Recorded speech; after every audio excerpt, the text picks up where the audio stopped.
स्वागत है आपका फास्ट न्यूज इंडिया के इस बुलेटिन में खबरों के साथ मैं स्वाति और आइए रुक करते हैं आज के ताजा तरीन खबरों की ओर।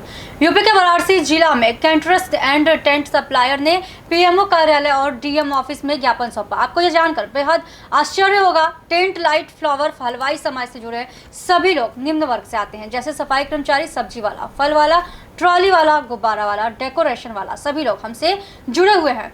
हम सभी लोगों का दर्द आपको दिखाई नहीं देता क्योंकि यह सभी लोग पर्दे के पीछे काम करते हैं। पर्दे के आगे जैसे टेंट वाले, कैंटीन वाले, लाइट वाले, फोटोग्राफर और जो सरकार को टैक्स देते हैं और सरकार द्वारा सूचित हो रहा है।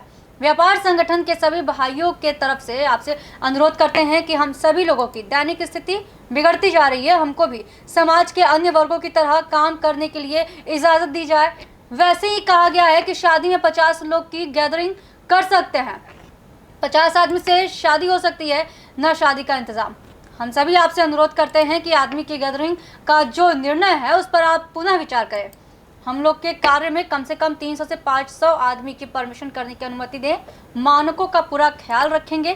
प्रधानमंत्री व मुख्यमंत्री महोदय, फाइनेंस मिनिस्टर जो दूसरे व्यवसाय के लिए मदद करते हैं, हमारे व्यवसाय में उचित विचार करें।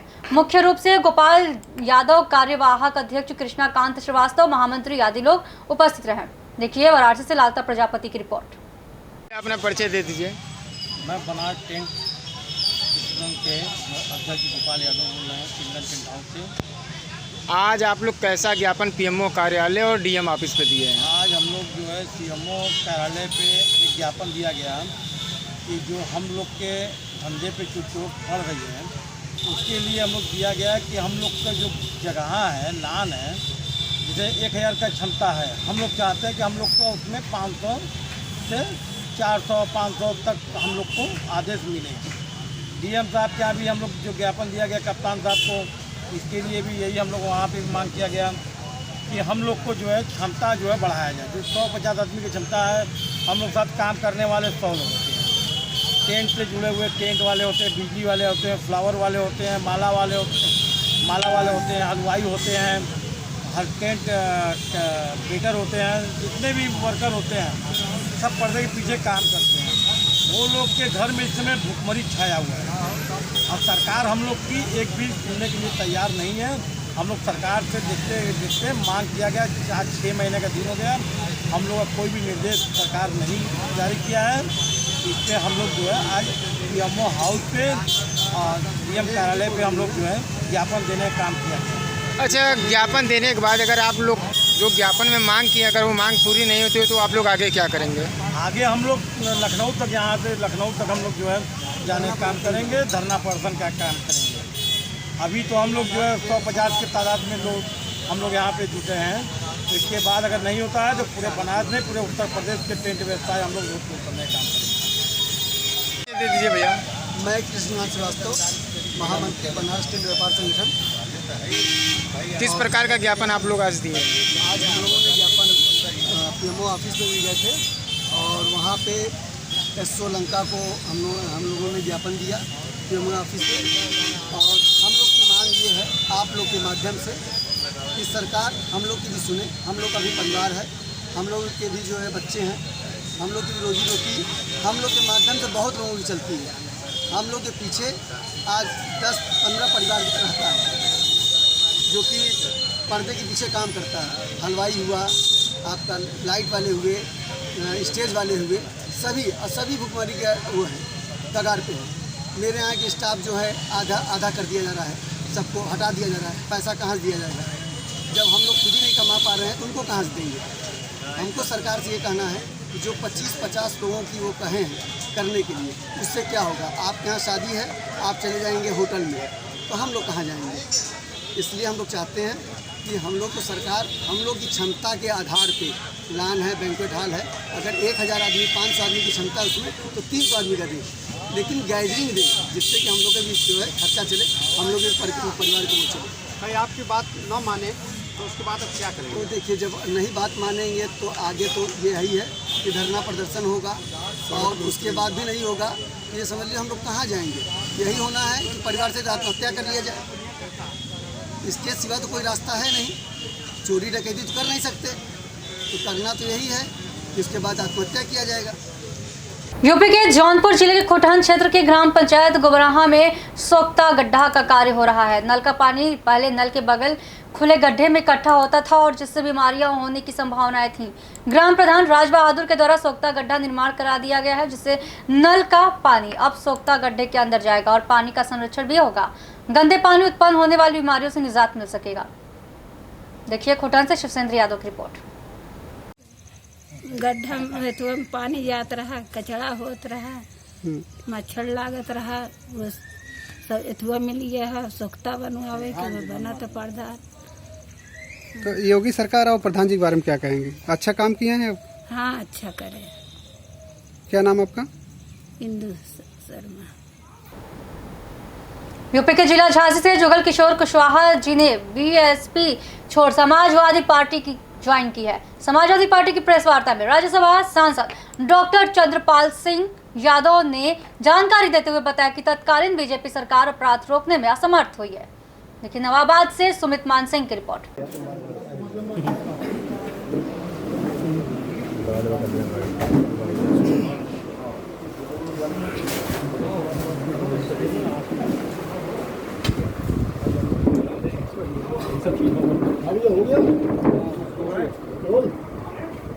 जी क्या मामला है?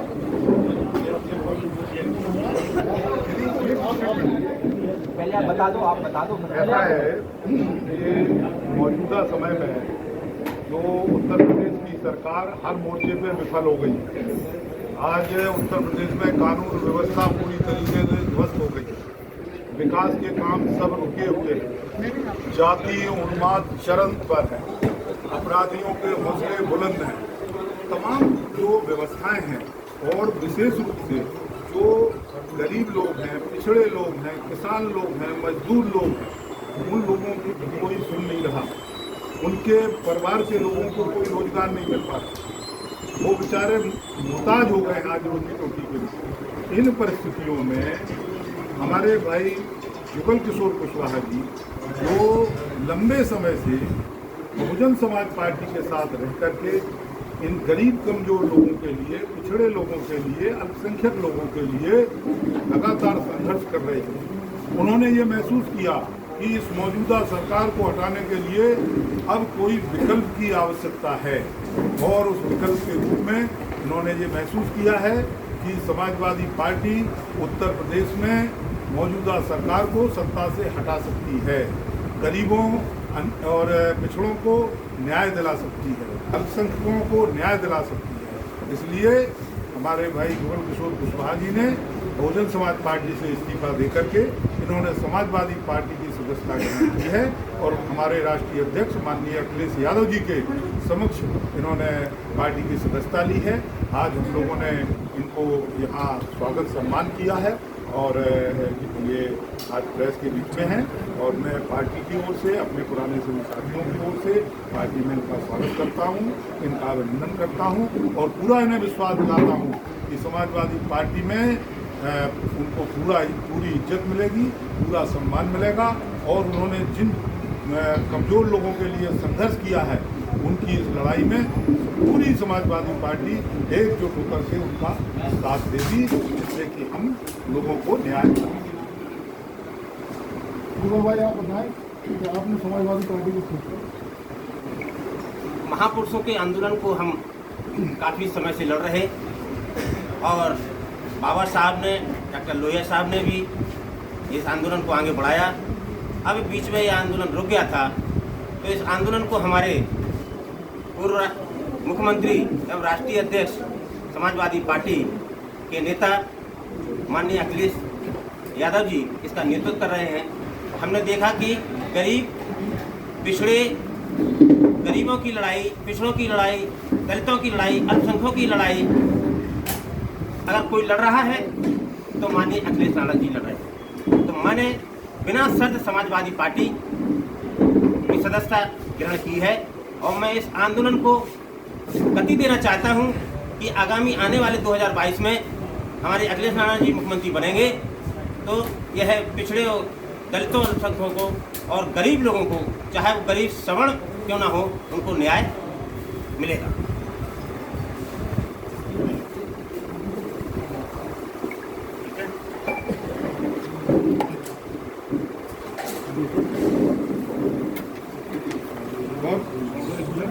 उत्तराखंड के जिला उधम सिंह नगर के बाजपुर में जन सेवा विकास समिति संजय कॉलोनी के कार्यकर्ताओं ने सभासद पति सुशील वर्मा को उनके निवास पर कोरोना वॉरियर का पुरस्कार देकर सम्मानित किया।